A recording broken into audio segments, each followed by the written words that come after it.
숫자보다 귀한 것을라는 제목을 가지고 함께 말씀 생각해 보겠습니다.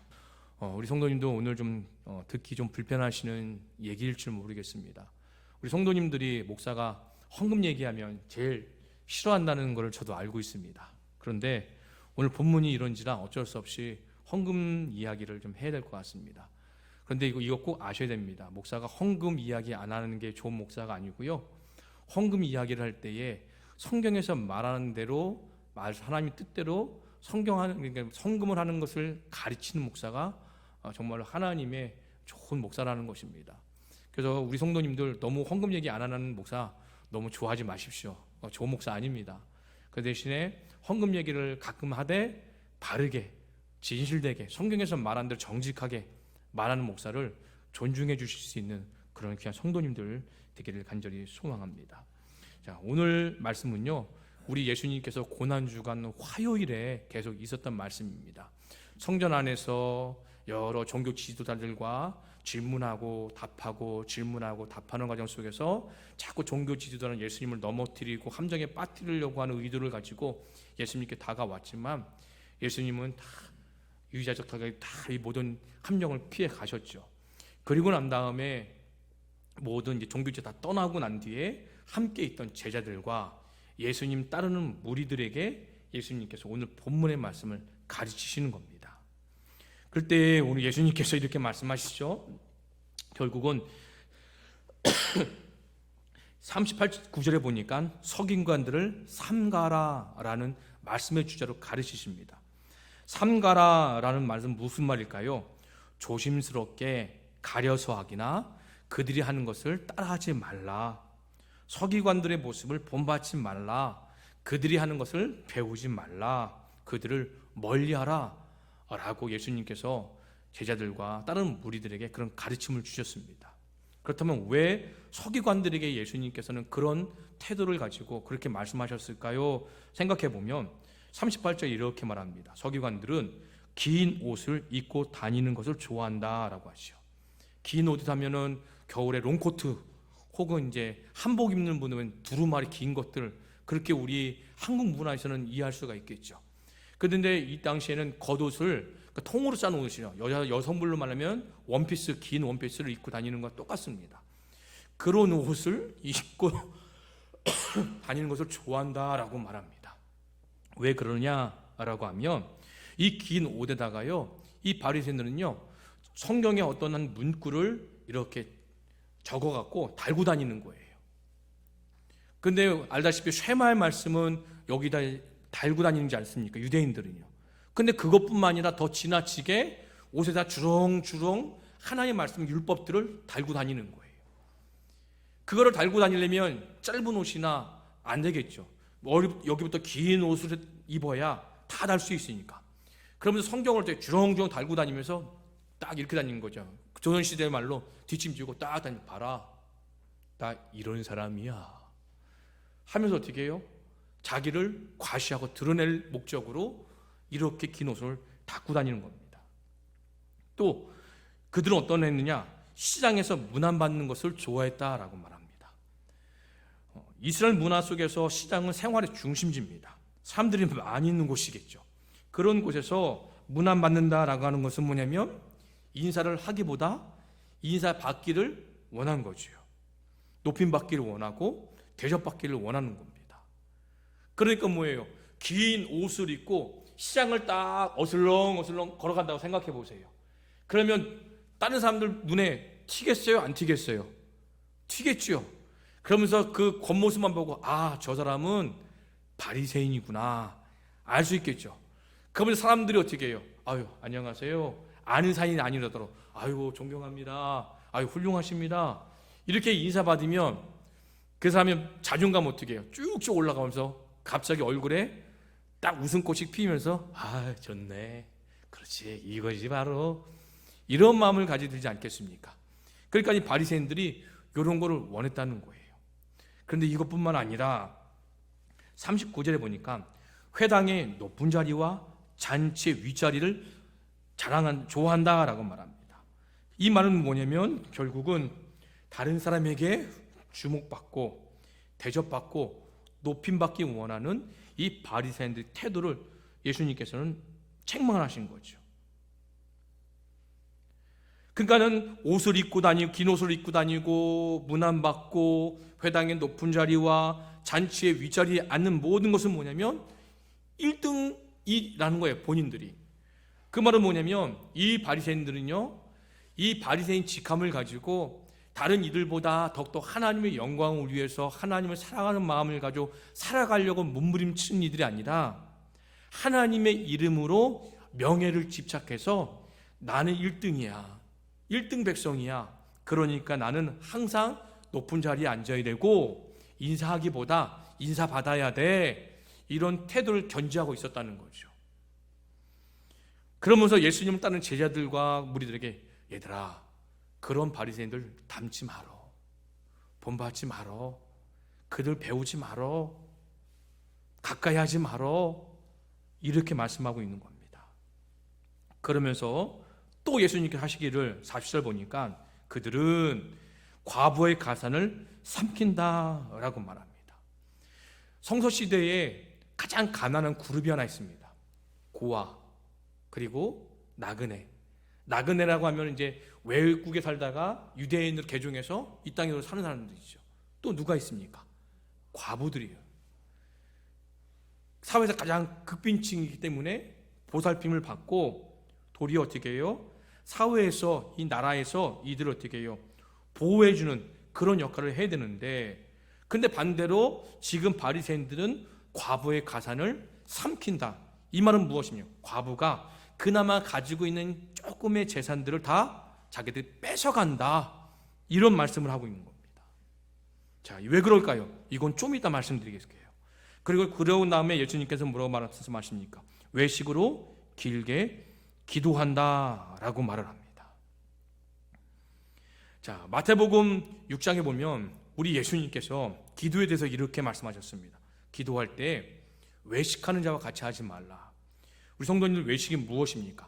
겉과 속이 다른 모습이죠. 행동이 다른 거죠.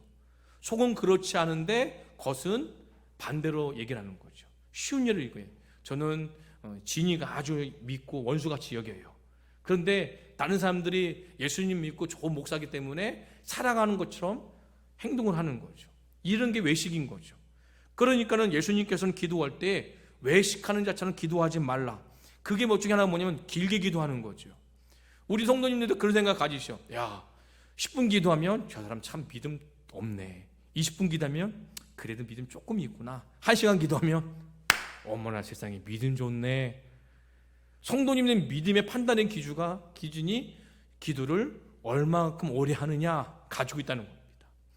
그러면 내가 어차피 이 와서 기도하는 건데 이방 기도할 거 다른 사람 눈에도 내가 믿음 있는 사람처럼 보이면 얼마나 좋아요. 그럼 기도를 해요. 근데 막상 기도를 하니 5분만 하고 나니까 할 말이 없는 거예요. 나머지 55분은 어떻게 해요? 다른 생각하는 거죠. 아, 부동산 가격이 떨어지고 있는데 이때 팔아야 될까 말아야 될까? 내가 주식 투자 어느 했는데 쫄딱 망하고 어떻게 오를 수 있는 방법이 없을까? 아, 우리 아들 딸은 정말 육지에 나가서 살고 있는데 잘 살고 있는 걸까? 회사 생활을 잘 할까? 55분 동안은 별의별 바깥 생각 다 하다가 시간 딱 보면 아이고야 1시간 지난 것 같은데 아직 30분밖에 안 지났네 하다가 눈 뜨고 딱 사람도 없으면 그제서야 1시간 기도한 것처럼 딱 돌아가는 모습. 이런 모습들이 뭐냐면 외식이라고 성경은 이야기를 합니다. 그러면서 예수님께서 하신 말씀이 기도할 때 골방에 들어가서 문을 닫고 그리고 은밀한 중에 살아계신 하나님께 기도하라 라고 말합니다. 또 기도할 때 똑같은 말 계속 반복하는 이렇게 주문 외우듯이 중언부언하지 말고 그리고 똑같은 말 많이 들어야 하나님 들어주신다고 이방인들을 생각하는데 그런 방법으로 기도하지 말라라고 기도하는 말씀을 가르치셨어요. 그런데 서기관들은 어떻습니까? 길게 기도해요. 길게 기도하는 님이 나 이런 사람이야. 나 이런 경건한 사람이야. 나 이렇게 하나님을 사랑하는 사람이야. 나 이렇게 믿음 좋은 사람이야. 이것을 다른 사람에게 드러내기 위한 수단으로 기도를 하는 거죠. 이런 모습을 예수님 배우지 말라라고 말씀하십니다. 그런데 이 말씀 중에서 핵심 중에는 뭐냐면 40절의 말씀을 보니까 과부의 가산을 삼킨다라는 구절입니다. 자, 그럼 바리새인들이 어떻게 과부의 가산을 삼켰을까요? 보살핌을 받고 도와줘야 될 이 과부들을 어떻게 바리새인들, 종교 지도자들은 그들을 착취하고 했을까요? 이것이 중요한 겁니다. 바로 그 이야기가 바로 41절부터 44절까지의 말씀을, 내용을 얘기하는 거죠. 바리새인들이 과부의 가산을 삼킨다, 이 말씀을 예수님께서 더 구체적으로 가르쳐 주시기 위해서 성전에서 헌금함 있는 곳에 딱 앉아 계시는 거예요. 당시 성전에는요, 노쇠로 된 나팔 모양의 헌금이 13개가 있었습니다. 쫙 날려 있는 거죠. 그래서 9개는요 성전세나 희생 제물을 대신해서 바치는 헌금함입니다. 그리고 4개 헌금함은 뭐냐면, 성전에 뭐 오래되면 낡고 하면 수리될 거 아니에요. 이 수리하거나 혹은 성전 예쁘게 장식하기 위해 필요한 돈을 얻기 위해서 헌금함을 비치해 놓는 거죠. 그러니까 성전에 오고 가는 사람들, 뭐 유대인의 명절에서 오고 가는 사람들에게 다 그 헌금을 비치하면 많은 헌금이 들어오겠죠. 그럼 그 헌금 앞에서 예수님에게 딱 앉으신 거예요. 그러면서 예수님께서 두 그룹의 무리 주목하신 겁니다. 한 그룹은 누구냐? 41절에 보니까 여러 부자는 많이 넣는데 라고 말합니다. 많이 넣는데, 넣는다라는 것은 뭐냐면 그냥 일회성으로 한 번 넣었다라는 의미가 아니라 계속해서 반복적으로 헌금을 넣고 있는 모습을 강조하는 거죠. 그 넣는다는 의미에는 오늘 던지다는 의미가 있는 거예요. 그러니까 헌금함에 던지듯이 동전을 계속 넣고 또 넣고 하는 거죠. 그런데 이 넣을 때 성경의 본문에는 생략이 되어 있지만 어떤 상황에 놓였을까요? 사람들이 안 지나갈 때는 안 놓고 있다가 사람들이 우르르 몰려가면 동전을 던지듯이 소리가 크게 나도록 넣었겠죠. 왜 그렇습니까? 나 이만큼 부유한 사람이야, 나 가지고 있는 재산 많어, 이것을 과시의 목적으로 사람들에게 보여주기 위해서 헌금함을 동전을 넣는 거예요. 자, 그런데 42절에 보니까 한 가난한 가부는 와서 두 렙돈 곧 한 고드란트를 넣는지라 라고 말합니다. 그러니까 한 고드란트로 말하면 당시에 화폐에서 가장 적은 단위예요. 우리나라에서 가장 작은 단위 화폐가 뭘까요? 얼마짜리죠? 1원? 요즘 1원짜리 있나요? 지금 시대에 가장 작은 화폐 10원이죠. 그냥 그 정도 액수에 넣었다라고 생각하면 됩니다. 넣는지라, 이것은 뭐냐면 일회성으로 한순간에 동작을 얘기를 합니다. 이렇게 가난한 가부는 부자처럼 사람들 우르르 지나갈 때 넣고 우르르 넣을 만한 그런 자산을 가지고 있는 게 아니라 가장 작은 돈 가지고 있는 거예요. 꼭 쥐고 있는 거예요. 왜 그러냐? 예수님께 이런 말씀입니다. 이 가난한 가부는 44절 보니까 자기 모든 소유, 생활비 전부를 넣었다라고 얘기를 하는 거죠. 그러니까 이거를 하나님께 드리면 이 과부는 지금부터 어떻게 해요? 굶어야 되는 거예요. 먹고 살 길이 막막한 거예요. 그런데 이거를 과감하게 하나님의 헌금함에 넣는데 자신도 아는 거죠. 남들 보기에는 너무나 작은 액수인지라 이분은 어떻게 해요? 사람이 안 지나갈 때, 적은 사람이 지나갈 때 몰래 탁 넣고 끝났을 거란 말이죠. 한 사람은 많은 사람 지나갈 때 우르르 동전을 넣고, 한 사람은 사람이 없는 때 빨리 쏙 넣고 말고, 이런 상황을, 이미지를 그리시면 됩니다. 그런 가운데 예수님이 그 광경을 지켜보신 거예요. 그런데 여기서 한 가지 생각할 것은 뭐냐면, 이 헌금 드리는 이 말씀이 예수님께서는 어떤 의도로 드렸는지 많은 목회자들이 이렇게 설교를 해요. 봐라, 가난한 가부가 정말로 자기의 생활비 가진 모든 전부를 하나님께 드렸지 않냐. 그러니 우리도 하나님을 사랑한다면 우리가 가지고 있는 모든 재산 그래도 과감하게 하나님께 드릴 수 있는 믿음이 있어야 된다. 이렇게들 많이 우리에게 설교를 하고 들어왔었습니다. 저도 그런 얘기 많이 들었어요. 그런데 한번 말씀을 읽어보세요. 자, 43절 예수님께 이렇게 말하죠. 이 가난한 가부는 헌금함에 넣는 모든 사람보다 많이 넣었도다. 44절에 가난한 중에서 자기의 모든 소유 곧 생활비 전부를 넣었다. 이 말씀이 가난한 과부를 칭찬하는 말씀을 들리십니까? 칭찬의 의미가 아니고 있는 사실을 어떻게 해요? 말씀을 예수님께서 제자들에게 가르쳐 주시는 거예요. 그러니까 오늘 본문은 가난한 과부가 자기의 모든 전부를 하나님께 드렸듯이 우리도 하나님께 칭찬받는 헌금을 드리려고 한다면 많이 드려야 된다, 이런 목적을 하기 위해서 이 말씀을 기록한 것이 아니라는 겁니다.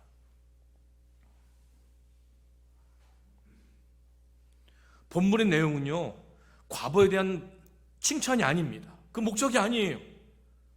뭐냐? 바로 40절 말씀에 과부의 가산을 삼키며, 이 말을 하기 위해서 오늘 본문 말씀을 하신 거예요. 이걸 생각해야죠. 왜 가난한 과부가 생활비 전부를 하나님께 드릴 수밖에 없었는 이유가 뭐냐? 당장 이거를 바치면 먹고 살 길이 막막하고 더 나아가 굶어야 하는데, 그럼에도 불구하고 왜 이거를 바쳐야 하느냐? 이걸 우리가 생각해 봐야 된다는 겁니다. 어느 분들이 그러죠. 뭐 여거 설교를 많이 들어보면 그래요. 어떤 성도님들이 11줄 드리는데 미리 땡겨서 앞으로 내가 1,000만 원 벌을 걸 생각해서 100만 원씩을 지금 100만 원 벌고 있는 게 아닌데 1,000만 원 벌고 있는 게 땡겨서 11줄을 드린다. 어떤 사람은 예배당 건축한다니까 빚내서 그걸 헌금했다. 이분이 믿음을 본받아라, 이렇게 얘기를 합니다. 그 더 나아가 한번 유튜브에 11조라는 단어를 넣고 딱 한번 엔터 쳐보세요. 뭐 나오냐? 11조 많이 해야 복 받는다? 11조 안 하면 지옥불에 떨어진다? 이렇게 거짓으로 얘기하는 목사들이 정말 많이 있습니다. 근데 오늘 본문 말씀은요, 헌금 많이 들으라는 얘기가 아니에요. 뭐냐? 우리 성도님들 먹고 살기 힘들어요. 정말 빚 갚을 것도 있어요. 근데 이걸 하나님 헌금을 바치면 내가 오늘 당장 굶어야 돼요. 그런 와중에도 헌금을 바쳐야 되는 겁니까? 바쳐야 되는 거예요? 바쳤다라고 하면 성도님들이 하나님을 잘 모르는 거예요. 오늘 본문의 내용은 뭐냐면, 가난한 과부가 이걸 가지고 있는 작은 거지만 바치면 굶을 수밖에 없는데도 불구하고 바치게 된 이유가 뭐냐면, 바리새인들이 그렇게 신앙교육을 했다는 거예요. 일반 백성들에게 율법 조항을 갖다 들이밀고, 야, 부모님 공경하지 않아도 돼, 이웃사랑하지 않아도 돼, 구제하지 않아도 돼. 제일 중요한 건 뭐냐면, 성전에 바치는 거면 다 모든 게 다 쌤쌤이 되는 거야. 부모님 공경 안 해도 부모님께 드릴 그 돈을 헌금하고 딱 하나님께 드리면 그걸로 다 끝나는 거야 라고 그렇게 가르쳤다는 겁니다. 이 얘기를 하는 거예요.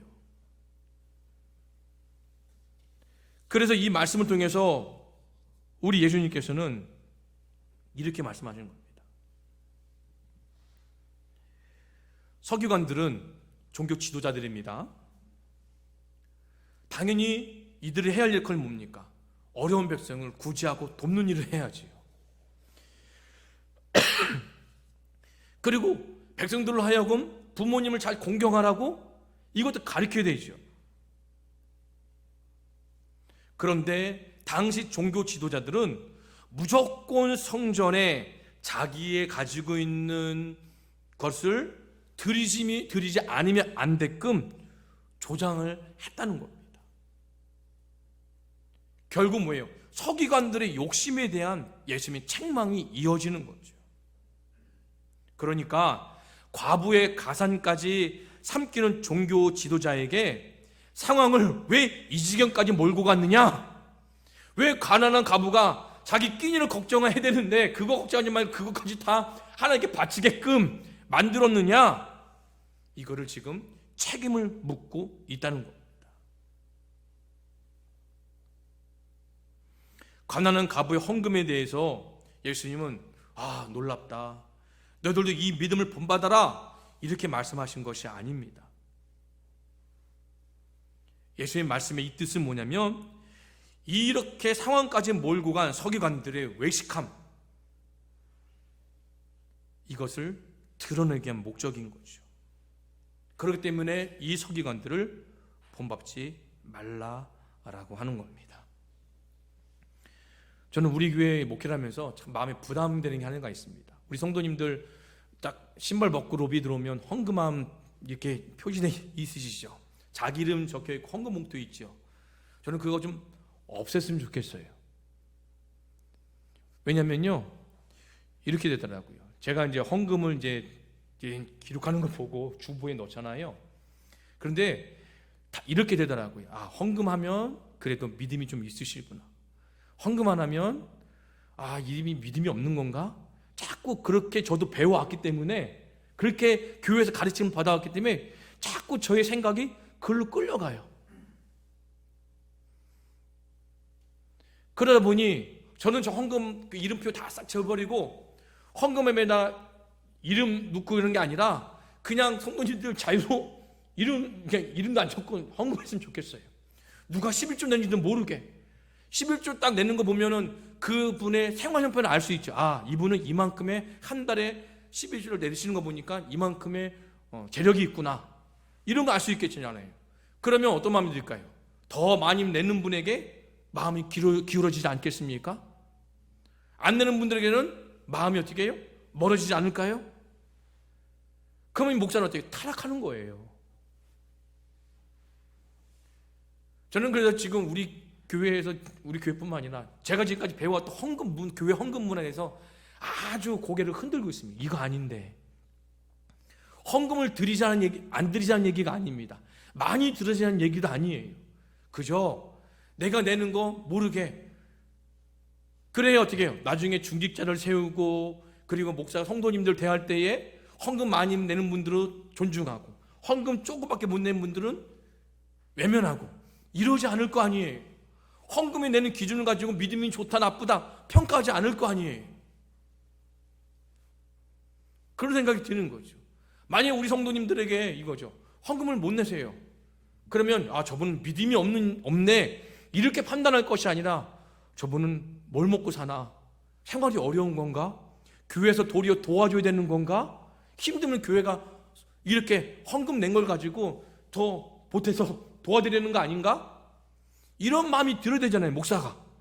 근데 그게 아니라 헌금 안 내면 야, 이분도 헌금 안 내니까 믿음도 참 없네, 예수님 사랑한다고 그거 순다 말만이지 뻥이야, 이렇게 나가면 안 된다는 거예요. 그런데 바리새인들이 이렇게 가르쳤다는 거예요. 헌금을 많이 내면, 가지고 다 내면 하나님에 대한 사랑이 넘치는 거예요. 진짜 경건한 거야. 그러니까 굶더라도 내. 예수님은 그거 아니라는 거예요. 우리 귀한 성도님들, 너무 과하게도 헌금하지 마시기 바랍니다. 그리고 너무 인색하게도 안 하시기 바랍니다. 마음의 감동대로, 하나님께서 주시는 대로, 나중에 기회가 되면 헌금에 대해 어떻게 할지 다 한번 설교가 아니라 가르침을 통해서, 나눔을 통해서 할 수 있겠지만 그 얘기를 오늘 하고 있는 거죠. 그렇다면 왜 서기관들이 왜 가부의 가산까지 삼키게 되었는가 라고 하면, 그래야 자기들이 가지고 있는 기득권을 누릴 수 있기 때문에 그러는 거죠. 예수님 이거를 철저하게 배격하시는 겁니다. 우리 귀한 성도님들, 하나님의 말씀에 정말 순종 잘하는 목사는 성도님들이 이렇게 만들어 가시는 거예요. 무조건 목사의 말에 따르시면 안 돼요. 이것이 정말 바른 가르침인지 그릇된 가르침인지 이걸 스스로 판단할 수 있는 지혜도 가지고 계셔야 된다는 겁니다. 모르면 그냥 넘어가는 게 아니라, 의심이 나면 아유, 목사가 하는 말이니까 다 맞겠지, 넘어가는 거 아니라 말씀을 하나하나 찾아보고 정말 공부해보고 정말 말씀의 뜻인지 하나님 뜻인지 알고 가야 된다는 거예요. 근데 그러지 않고 우리는 어떻게 해요? 가르친 대로 살아왔어요. 그러니 저도 이렇게 됐어요. 헌금 가지고 믿음을 판단하는 사람이 돼버렸어요. 헌금 가지고 누구는 존중하고 누구는 존중하지 않고 그런 사람이 돼버렸어요. 이러면 안 된다는 겁니다. 예수님 어떻게 해요? 이런 사람을 따르지 말라는 거예요. 만약에 목사가 성도님을 향해서 11조 내야 복 받습니다. 아니, 복 받아야 11조 내는 겁니까? 아니죠.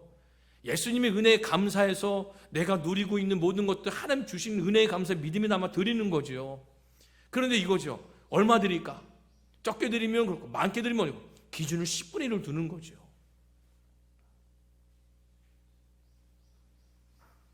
이렇게 믿음 생활을 하는 거예요. 만약에 목사가 11조 해야 복 받습니다, 안 하면 지옥 갑니다, 그 목사를 따르지 마십시오. 차라리 교회를 옮기세요. 그게 바른 겁니다. 우리 성도님들 교회에다 헌금 많이 드리면 교회는 좋겠죠. 그런데 목사는요 병듭니다. 돈 때문에 병들어요. 그렇게 되면 안 됩니다. 우리 성도님들 좀 이제 물질에 대해서 자유로운 마음을 가지시고 좀 하나님의 주시는 감동대로 적게 내면 어땠고 많게 내면 어때요? 그런데 과하지 않게. 대신에 저는 마지막으로 이 말씀 드리고 싶습니다. 헌금 드리는 걸 좀 줄이시고요, 그 헌금 드리는 돈을 우리 성도님들에게 좀 나누셨으면 좋겠습니다. 예를 들어 이런 거죠. 저분에게 밥 한 끼 먹는데 밥 한 끼 먹는 것보다 헌금 내는 게 좋아. 아니요, 헌금 내는 걸 줄이시고 밥 한 끼 사드리세요. 어느 가정에 무슨 일이 있다? 이거 헌금 내야 되는데 안 내도 좋아요. 그 가정에 드리세요. 그게 이웃사랑의 실천의 본분입니다. 여기 있는 목사는 우리 성도님들 헌금 많이 낸다고 믿음이 많다고 안 그렇겠습니다. 노력하겠습니다. 헌금 안 낸다고 믿음 없다고 안 그렇게 노력하겠습니다. 대신에 헌금 내는 거, 근데 내는 거 조금 줄이시라도 내가 가지고 있는 물질이 이웃사랑을 흘러갈 수 있도록 이 한 달에 한 번 돌아가면서 밥 좀 한 번 사주시고, 또 생일이면 생일이라고 좀 더 선물도 한번 해주시고, 그리고 무슨 일 있으면 축하한다고 열심히 하라고 격려금도 좀 드리시고 그랬으면 좋겠습니다. 그러면 우리 교회는 더욱더 하나님 사랑과 이웃 사랑에 꽃이 피는 아름다운 교회로 되지 않겠을까요? 그러니까 오늘 본문은 그런 서기관들, 헌금 많이 하는 강조하는 사람들 본받지 말라. 이들은 가난한 자들까지도 피 빨아먹는 시충이다라는 거예요. 벼룩의 간을 빼먹는 놈들이라는 거예요. 본받지 말라는 거예요. 본받지 말고 정말 마음의 감동이 하나님 뜻대로 그렇게 신앙생활 하시는 우리 귀한 분들 되기를 간절히 바랍니다. 일어나시겠습니다.